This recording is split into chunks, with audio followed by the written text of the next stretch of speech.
Hey, everybody, it's Steve Baker with the Great Game of Business. I'm here in the Great Game of Business studio in Springfield, Missouri, welcoming you to the Great Game of Business community. Thank you so much for being a part of this. We can't wait to get started and to help you learn, share, and celebrate the best practices of the great game and open book management. My hope for you is that you will find everybody you wanted to meet, people you didn't even know you wanted to meet, resources you never thought about, and hopefully inspiration to make your entire great game work better and better. Listen, I thought a great way to welcome you to the community would be to tell you a little bit about the background of where this whole thing came from, what the principles are, and what you can expect as you get into the materials. Listen, it all started way back in 1983 when Jack Stack and 12 other managers bought a dying division of International Harvester. In fact, there you see Jack Stack in the early 80s, basically trying to figure out, okay, what game am I in? In other words, he worked in Chicago at Melrose Park, the headquarters for International Harvester. And at that time, especially in the late 70s, early 80s, International was suffering. They were losing $57,000 an hour and laying people off at a rate of 1,000 people a week. It makes me wonder why he was smiling anyway. He was sent to Springfield, Missouri, to the Renew Center International Remanufacturing Facility, where all the broken down, dirty diesel engines went to be completely remanufactured. And bottom line is, the people down there were excellent at what they did, best in the world, in fact. Every metric that Chicago sent down, they crushed it. Best on-time delivery, best warranty rate, best safety record, all of that stuff. But when Jack got to Springfield, he couldn't understand how you could be best in the world at something and still face a layoff. You see, his job was to either sell the company or close it down, lay them off. Who wants that? In fact, Jack fell in love with the people because they were this great Ozark work ethic mentality, right? Give me the tools and get out of my way. And so he said, well, there's a third option. We don't have to close it down. We don't have to sell it. What if we buy the place and, in fact, buy our jobs? So he could satiate the need that he had to help 119 families keep their livelihood. Well, look, it took a long time to make it happen, but he did go out and get the financing. And February 1st, 1983 was the hallmark of the worst corporate buyout in American history. $8.9 million down debt against $100,000 down. 89.1 debt to equity ratio. That's ridiculous. Now top it with an 18% interest rate. Can you even imagine the pressure of having $130,000 of interest expense staring you down the face every day of every month? It's really a critical issue. Well, listen, he didn't get there overnight. It took a long time. In fact, he didn't just go to banks. He went to 54 different financial institutions to say, hey, I'm trying to save 119 jobs. What do you think? Look at our great on-time delivery, our warranty rate, our quality. In other words, look at how awesome we are at making engines. Well, you can imagine the bank didn't really care much about that. They wanted to know about his financial ratios, if he was a good credit risk. Where are the statements, the financial statements, all this stuff? And Jack realized way early into this 54 financial institution odyssey that he wasn't in the same game as these guys. He said, how can you play a game you don't even know you're in? So he said, wait a minute, we have to understand that, we're not playing the same game and we are certainly not speaking the same language. Well, you can imagine over 18 months or so and 54 different banks turning him down, he learned the language of business.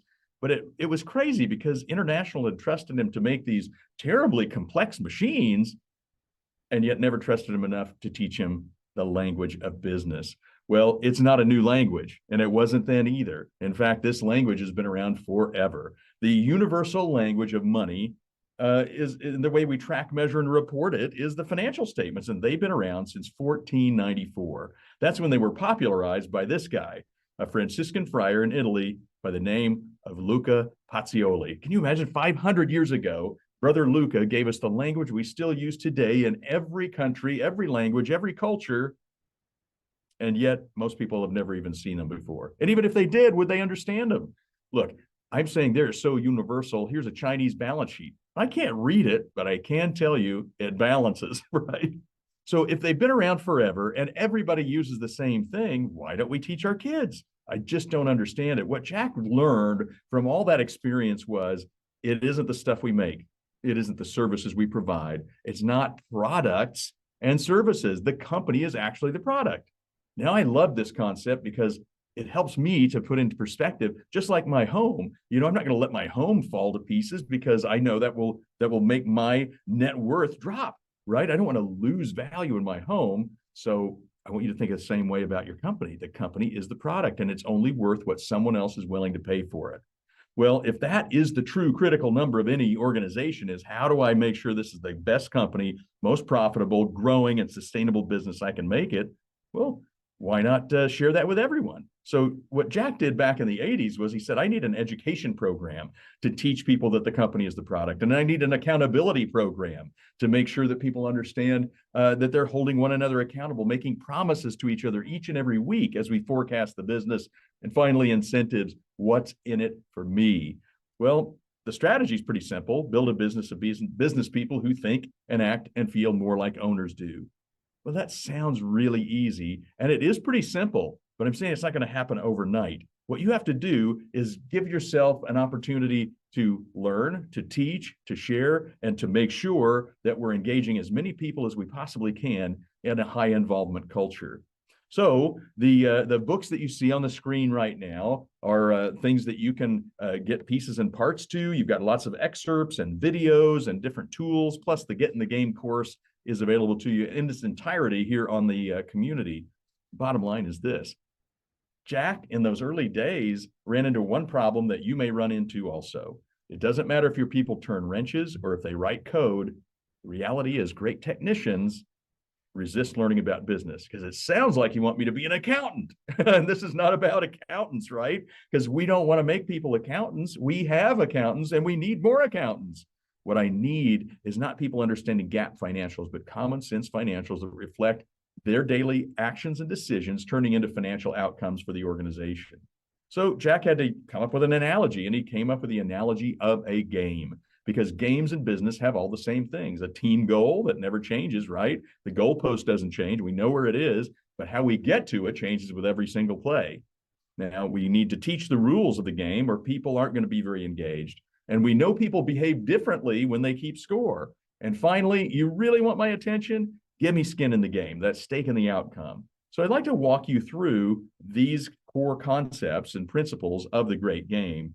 To start with, what's at the center of any game? Well, what's your one thing? What's the goal? What is the critical number of the business? So it's at the heart of the game. It's what we're going to be teaching about and what we're going to be trying to do to either eliminate a weakness, pursue an opportunity, or do something really special that will help us create that company that is truly a wonderful product, something that somebody else would be willing to buy. In other words, we're always building as if we were going to sell, even if we're not going to sell.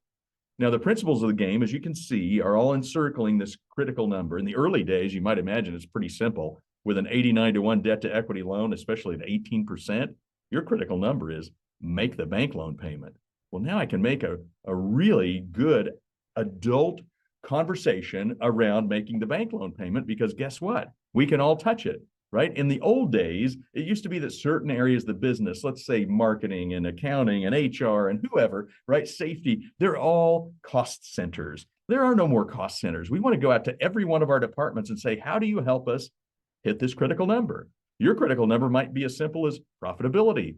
Well, in those early days, and it's make the bank loan payment, I need accounting to be thinking about, are we collecting appropriately? Are the salespeople selling with short enough terms where we can get paid and make the bank loan payment? And is the guy on the warehouse floor getting that last engine on the pallet and on a truck so we can bill for it, cash the check, and make the bank loan payment? So what we're looking for here is what we call line of sight. I need to know that every department, each of the teams that's in those departments, and all the people in those departments can understand that every single person has an impact. If they understand their daily actions and decisions and how they turn into financial outcomes, they know how to help their team.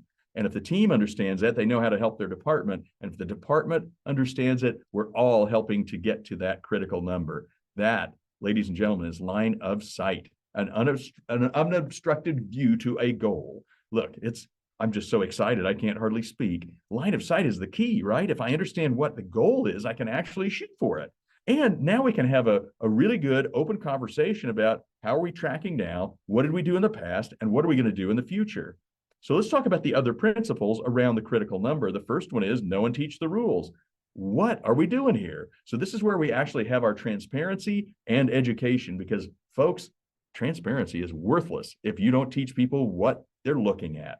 So don't show them a treasure map that's in Greek. Show them a treasure map that they can understand and read and participate in. That way we'll actually get to the treasure. And the more you work this, the more you'll create a high involvement culture that eventually will help you in your strategic planning and selecting future critical numbers. In the early days, though, we're going to have to teach basics, just basics. Here's how we bring money into the business. Here's costs, here's expenses, what's left, and what do we do with it? That's how it looks. The thing is, I don't want to do open book management. It just sounds like I'm reporting numbers out after the end of the quarter, that sort of thing. That's what we do to fans, right? I don't want people that know the score. I want players that can change the score, right? And as we know, money flows from people who don't understand it to people who do. And good old Dave Ramsey said it best, right? I want my people, my associates, my employees, my kids to be the people who do.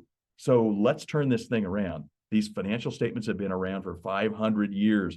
They aren't going to change in your lifetime. Let's get it done. Now, if we're teaching people about this, how do we activate it? Where does the accountability live or die? In our weekly huddles. That's follow the action and keep score. We're tracking everything. And what we're saying is, as we also track it, I want to be saying, hey, based on everything we know, where do we think the month will end? And that's where our scoreboards come together in our weekly huddles, and we take that information, we forward forecast. This allows us to be in control of our own future. By the way, your job is not to predict the future. Your job is to influence it. So when we think about our weekly huddle, you can look at people like 1-800-GOT-JUNK. Here, two people get in a truck every day, boom, they hit the road, they don't see each other. So once a week, they're having a stand-up huddle. You can see their financial scoreboards on both whiteboards and monitors. They're having a quick huddle, bing, bing, bing, back on the road. The beautiful part about this is it isn't just about people picking up junk. What about these guys? Silvacom, these guys write software for satellites. They are scientists and engineers. And look, they're having the same basic huddle as 1-800-GOT-JUNK. They're getting together once a week to forecast the numbers and say, well, how's it looking? And how can we change anything to make the outcome even better? What if you can't be together? Well, what about Venturity in Dallas? They are awesome at running virtual huddles. Look, the thing is, you can do it. You have all of the excuses taken away now. You have a computer in your pocket. You've got a camera in everybody's car. You know what I mean? No matter where they are, we can still get together once a week. Keep it short and sweet, forecast the numbers. You can learn about this throughout the community in case studies, in mini games, and in videos all throughout. The main lesson that I would take away from this is stop trying to run your organization by looking in the rearview mirror. Historical accounting data is important. We can learn from it, but we can't do anything about it. So all I would ask is that you try to look out the windshield more than the rearview mirror. Keep forecasting, keep control of your own future. And then finally, my favorite, stake in the outcome, right? Think about the stake in the outcome as more than bonus plans, but that's where we'll start. What was the crux of this movie? If you haven't seen it, you need to rent it immediately. It came out in 1984, and I believe I was Clark W. Griswold. You know what I mean? He was digging a hole for a pool he could not afford based on a bonus he wasn't even sure he was going to get. How many Clark W. Griswolds work in your company right now? We can't expect people to be as engaged as they possibly could unless they have a stake in the outcome. And I believe they need to be not only forecasting the financial outcomes of the business, for forecasting their own bonus as well. That takes the pressure off of top leadership because it shouldn't be their bonus plan. It should be our bonus plan. Also, I want you to think about aligning your short-term, mid-term, and long-term rewards. So for some companies, it's going to be a long-term reward of employee ownership, or maybe it's a 401k match, or perhaps a pension. Who knows? Maybe it's a career path. Maybe it's an opportunity to grow in the business. Well, midterm would be that annual bonus program. We do entire sessions on bonus program design, but there's much more to it than bonuses, right? What about the short term? How do I get somebody 30, 60, 90 days in the game, putting the rewards that earn the behavior that earn the rewards as close to that as possible, right? Get the behaviors and the rewards together. Short term, that's mini games, man. And I'm telling you, you've got a community filled with people playing mini games all over the world. Get some inspiration and get some results right away. So there's the principles of the game. Basically, we're going to understand the game we're in. We're going to educate people. We're going to keep score. We're going to empower people. And finally, we're going to engage people with a stake in the outcome. Educate, empower, and engage. Now, in Jack's original book, The Great Game of Business, he wrote a series of higher laws of business. Number 2 is awesome. And I want you to remember this one. It's pretty easy to stop one guy, pretty hard to stop 100. And at SRC today, we're 2,000 people. It's really hard to stop 2,000 folks. Remember, the strategy here is to build a business of business people who think and act and feel more like owners do. Main takeaway for you today is, as you're building this new culture of winning, this culture of ownership, this culture of business people, I want you to remember that the company is the product. You guys, welcome to the Great Game of Business community. I am so happy you're here. Please lean on me and our staff here at the Great Game and the rest of the community worldwide to help you take your game to the next level.